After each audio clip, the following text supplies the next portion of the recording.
Hey everyone, Peter Zine here, coming to you from St. John's Cathedral in Detroit, which is also a resort because modern Catholicism. Anyway, I thought it would be a great backdrop to talk about the United Kingdom in our Post-America series. The United Kingdom is one of those countries that is not really going to emerge into a post-American world because they've got some really interesting decisions to make, and I'm pretty sure I know how it's going to go. So, backdrop, two things. First, economy. The British system never really adapted to the end of empire. They do all the high value-added stuff, and they import a lot of the raw materials and some of their base manufactured goods, things that they're not very good at because they're good at the really high precision stuff. And when the empire ended and they joined Europe, all they did was kind of switch one empire for another and relied upon the European continent for things like foodstuffs and wood products and automotive. They never made the transition that all the other former imperial powers did, and so when Brexit happened, they found themselves on a bit of a lurch. So that's kind of the economic side of things. On the security side of things, they are an island, and islands are worried about one thing: other countries developing navies that might allow an invasion. So they've always looked at the major powers of the Eurasian landmass with more than just suspicion, outright fear and concern, whether it's Nazi Germany or Soviet Russia or whatever, Napoleon, and on and on.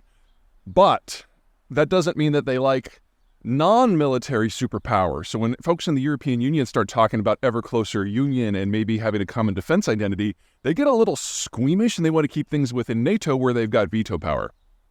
So that's the economic, that's the security. You play that forward to where we are right now, and they're in a bit of a pickle. Demographically, the European Union is on its final legs. Most of the major powers, especially Germany and Italy, are going to be aging into obsolescence within a decade, and most of the remaining countries within 2. And I don't mean to suggest that the UK has a super healthy demography, but it is like the second healthiest within the Union. So when the Brits started talking about Brexit a decade ago, I was like, okay, I can understand the conversation. Getting a jump on what's next, leaving the sinking ship that is the economic aspect of the European Union, that makes some sense. But here we are 7 years after Brexit, and the Brits are still trying to figure out what Brexit means. We still don't have a meaningful policy for how they should go into the new world. And they really only have two choices. Option one, since they haven't done that economic change post-imperial era, is to find a new empire and go out and cut a series of deals with a series of countries that have young demographics that can provide them with raw materials and on and on and on. The problem is they can't do it like they did before. Before, the secret of the British Empire, the reason that they ruled the world for the better part of 2 centuries, is they were in the early days of the industrial era and no one else had caught up. So they were able to use the order of magnitude greater economic intensity of early industrialization and the 3 orders of magnitude better power projection of military technologies to dominate wherever they went with a very small number of people.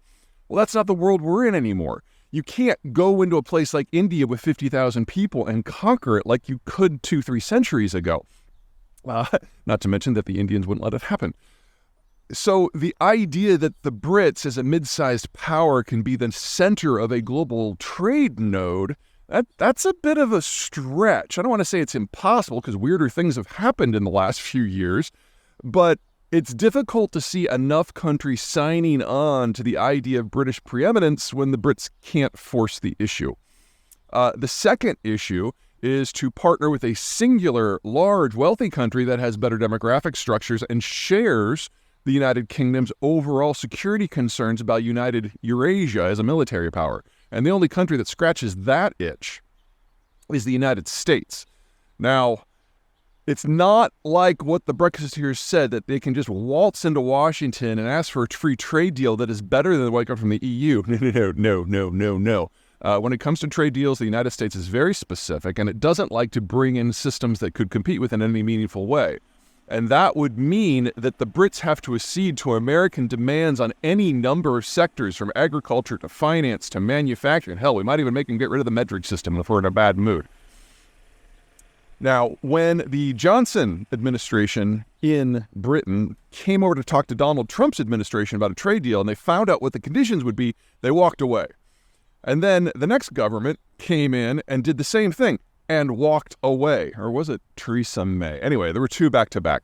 And so the Brits right now are in this netherworld where they kind of quietly admit to themselves that in order to find a future that has some degree of economic functionality, they have to get into bed with their kids and accept all the demands. And the hit to their economy will be real, and the hit to their ego will be massive. But the alternative, trying to build an alternate system or maybe going back to the EU, neither of those are long-term solutions that are very functional. So really what we're doing is going through the paces until the Brits admit the obvious. And when that happens, Britain will lose the thing that it values the most, its freedom to act, its agency. It will become a subsidiary of the American system, for better or for worse.